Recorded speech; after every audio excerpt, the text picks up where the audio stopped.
Hello everyone, welcome back to my channel travel workshop. मैं अभिनव आज आपके लिए एक नई वीडियो लेके आ रहा हूँ। वो कौन कौन से रीज़न हैं जिसकी वजह से आपका वीज़ा रिजेक्ट हुआ है या हो सकता है। जी बिल्कुल, अगर आपका भी वीज़ा रिजेक्ट हुआ है या आप भी किसी कंट्री का वीज़ा अप्लाई करने जा रहे हैं तो इस वीडियो को एंड तक ज़रूर देखें ताकि आपको पता लग सके कि वो कौन कौन से रीज़न्स हैं, वो कौन कौन से पॉइंट्स हैं जो एक एम्बेसी ऑफिसर ध्यान में रखता है किसी भी वीज़ा को रिफ्यूज़ करने वक्त या किसी भी वीज़ा को ग्रांट करते वक्त। तो इस वीडियो को एंड तक ज़रूर देखिए। तो स्टार्ट करते हैं उन पॉइंट से जिस वजह से आपका जो वीज़ा है रिफ्यूज़ होता है। यूजली आपको जब भी रिफ्यूज़ल लेटर मिलता है, अगर आपका कनाडा से वीज़ा रिफ्यूज़ हुआ है या शेंगन वीज़ा रिफ्यूज़ हुआ है, शेंगन वीज़ा पे मोस्टली क्या होता है कि 0.8 0.9 पे टिक लगी होती है। मोस्टली वो कोई एग्जैक्ट रीज़न नहीं देते कि आपका वीज़ा क्यों रिफ्यूज़ किया हुआ है। 8 नंबर पे होता है कि your attend stay was not reliable, या आपके पास आपका ट्रैवल प्लान सही नहीं है या कुछ भी। वो सभी को सेम सा ही रीज़न मिलता है, किसी भी स्टूडेंट को एग्जैक्ट रीज़न नहीं मिलता। अगर हम कनाडा की बात करें, वहाँ पे भी सेम चीज़ होती है कि ट्रैवल हिस्ट्री नहीं है, आपकी इकोनॉमिकल कंडीशंस नहीं है, आपके टाइज टू होम कंट्रीज नहीं है। वो मोस्टली सभी को ही जो रिफ्यूज़ल लेटर है वो सेम सा मिलता है। तो कहीं ना कहीं एप्लीकेंट भी इस चीज़ के लिए कन्फ्यूज होता है कि अगर मेरा वीज़ा रिफ्यूज़ हुआ है तो वो किस वजह से हुआ है।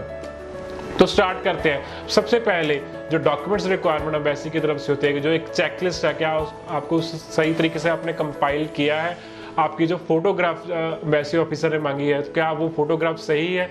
सेकंड चीज़ आपकी ट्रैवल आइटनरी। यूजली लोग क्या करते हैं कि ट्रैवल आइटनरी मीन्स आपने बुकिंग्स लगा दी, आपने फ्लाइट आइटनरी लगा दी, आपने ट्रैवल प्लान नहीं लगाया। ट्रैवल प्लान क्या होता है कि डे वाइज एक्टिविटी, कि आप फर्स्ट डे वहाँ पे क्या करोगे, सेकंड डे वाइज आप क्या करोगे, थर्ड डे क्या करोगे, ताकि एम्बेसी ऑफिसर को आपकी इंटेंशन का पता लग सके। सेकंड चीज़ जो आप बुकिंग्स लगाते हो वो मेक श्योर वो चीज़ कन्फर्म्ड होनी चाहिए, ताकि जब वो अगर वो उस चीज़ पे चेकिंग भी करते हैं तो वो कन्फर्म्ड ही होनी चाहिए। क्योंकि कब क्या होता है कि जब वीज़ा ऑफिसर आपके होटल्स को रीच करते हैं कि हाँ ये कंफर्म्ड है या नहीं है, अगर वो चीज़ वहाँ पे कंफर्म नहीं है तो वो आपकी एप्लीकेशन देखेंगे ही नहीं, सेम टाइम पे आपको जो वीज़ा रिफ्यूज़ल वो कर देंगे। सेकंड थिंग, आप कोई भी फॉल्स डिक्लेरेशन मत कीजिए अपनी फाइल में यूज। अगर आपको किसी भी एम्बेसी से किसी भी कंट्री से अगर वीज़ा रिफ्यूज़ हुआ है तो अपनी वीज़ा एप्लीकेशन में साफ साफ लिखिए कि हाँ मैंने इस कंट्री के लिए वीज़ा अप्लाई किया था, मुझे नहीं वीज़ा मिला। अगर आपको रीज़न पता है आप रीज़न भी कर सकते हो कि उस टाइम में मेरे पास इकोनॉमिकल कंडीशन सही नहीं से या कुछ भी अदर रीज़न थे, आप इसको मेंशन कर सकते हो। और बाद में ये भी चीज़ क्लियर कर सकते हो कि इस टाइम मैंने अपने वीज़ा एप्लीकेशन में ये चार चीज़ें क्लियर की हैं। याद रखिए, अगर आप ये चीज़ मेंशन नहीं करते, कोई भी चीज़ आप एम्बेसी ऑफिसर से हाइड करते हो, लाइक आप कनाडा का वीज़ा अप्लाई करो, आपकी यूएस से रिफ्यूज़ल है, आप वहाँ पे मेंशन नहीं करते कि मेरी रिफ्यूज़ल है, लेकिन एम्बेसी अपने एंड से वो चीज़ को फाइंड आउट करती है कि आपकी पहले भी यूएस से रिफ्यूज़ल है, तो आपको वो 5 साल तक का बैन भी लगा सकती है। तो मेक श्योर ये चीज़ ध्यान में रखिए, कभी भी कोई भी फॉल्स डिक्लेरेशन करनी चाहिए। और अभी हमने क्लियर आउट किया कि आपकी बुकिंग्स की हो गई, आपकी फॉल्स डिक्लेरेशन हो गई। थर्ड जो मेन चीज़ आती है वो होती है बैंक स्टेटमेंट। मोस्टली अगर हम बात करें 70 to 80% जो वीज़ा रिफ्यूज़ल्स होते हैं उन पे पीछे जो रीज़न होता है वो बैंक स्टेटमेंट की वजह से होता है। काफ़ी लोगों को ये चीज़ का पता ही नहीं होता कि बैंक स्टेटमेंट के अगर फंड शो करने हैं वो कैसे करने हैं। इस पे भी हमने एक वीडियो अलग से बनाई हुई है कि how to maintain a bank statement for visa application.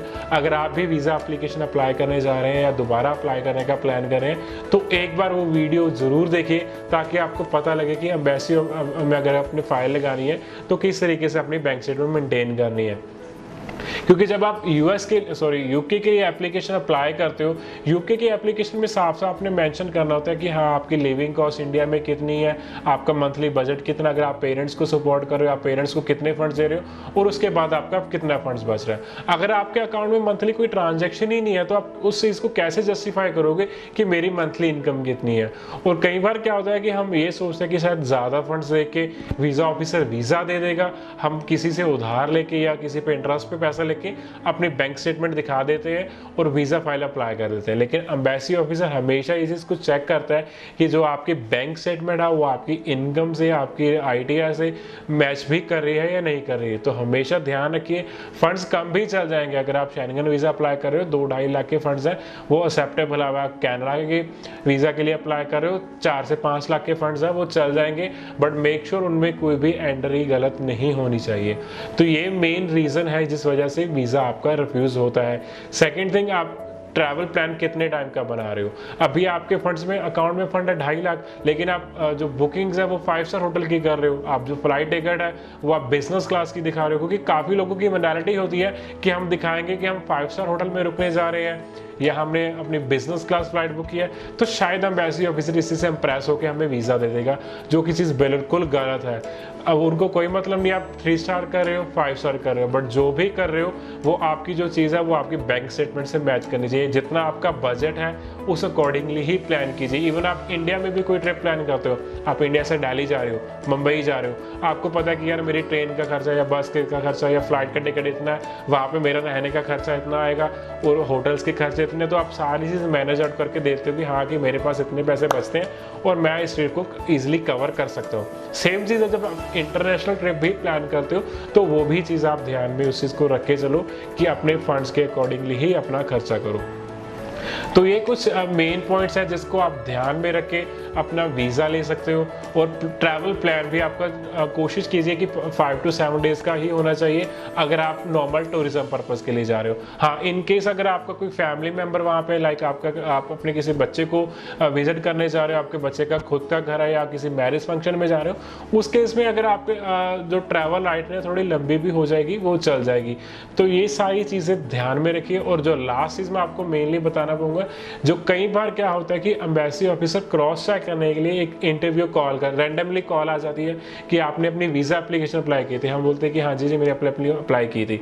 आपने किसी ट्रैवल कंसल्टेंट की हेल्प से अपनी जो फाइल प्रिपेयर करवाई थी, वो आपको पूछते हैं कि आप कौन कौन सी कंट्री विजिट करोगे, आपको ये चीज़ नहीं पता होती। अच्छा, आप कौन से होटल में रुकोगे, आपको ये चीज़ नहीं पता। अच्छा, आप कितने दिन में रुकोगे, आपको ये चीज़ नहीं पता। तो आप कैसे एक्सपेक्ट कर सकते हो कि आपको एम्बेसी ऑफिसर उस चीज़ का वीज़ा दे दे। तो मेक श्योर ये चीज़ ध्यान में रखिए। अगर आप किसी ट्रैवल कंसल्टेंट की भी सहायता लेते हैं अपनी एप्लीकेशन के लिए, तो एक चीज़ ज़रूर अपनी फाइल से गो थ्रू जरूर कीजिए कि उसने आपका होटल कौन सा बुक किया है, आपकी आइटनरी में कौन कौन सी चीज़ है, आप कहाँ पे विजिट करने जा रहे हो, किस तारीख को जा रहे हो, कब वापस आओगे और कौन कौन से सपोर्टेड डॉक्यूमेंट्स आपने लगाए थे।